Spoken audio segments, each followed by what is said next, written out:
Nobody has ever told me about the depression that sits in after you reach a championship.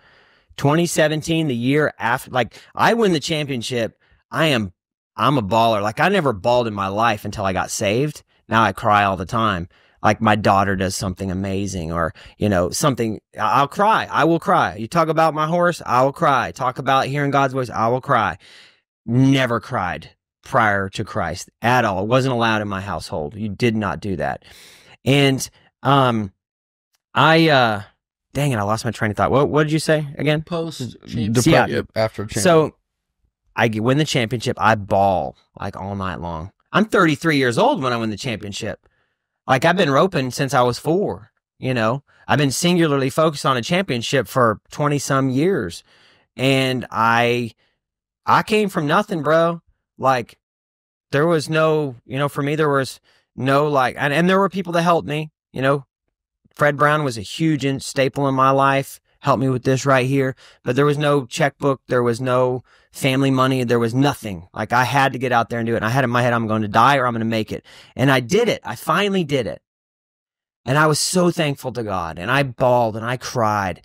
And I mean, I cried like I had never cried before. Like, just happy tears. I never had happy tears like this. The next day, I wake up. I'm like, that's it? God? Like, I thought you would, like, all of a sudden I'd feel like King David, or I'd feel like, eye. yeah, I thought I would know something. Now, nothing changed. I was the same guy. Mm-hmm. I still had those same negative voices in my head telling you you're not good enough, you're never going to make it. I still had, you know, a mortgage. I still had all the same stuff, and then I just started over again. And that's the thing about rodeo is, like, you know, and I say this to stay motivated, but nobody cares about last year's champion. You know what I'm saying?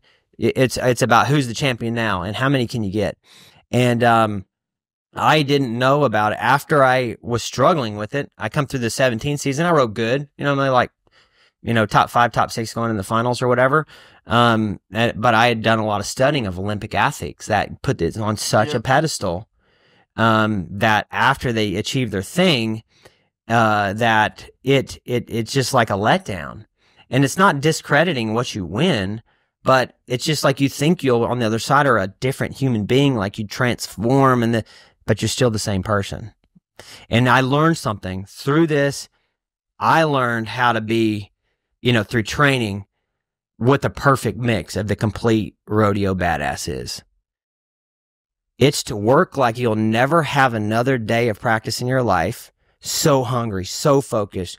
You got your team working. Everybody's working. You're grinding. You're working like you'll never have another day of practice.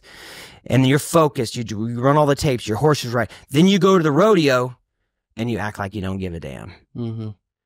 That is a very difficult balance, because if you work that hard, you want to just grab it. You want to pull it. You want to put it on a pedestal. I must win. I've done all this. Look what I've done. I've worked so hard. I got to do it.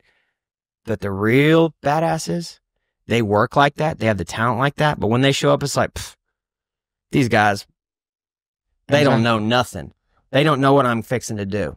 And me and him have talked about true confidence. That's so you can be a confident person that, you know, tells yourself you're going to win and stuff. But when you've truly put the freaking work in, then you believe in yourself without a doubt. You know you're going to win.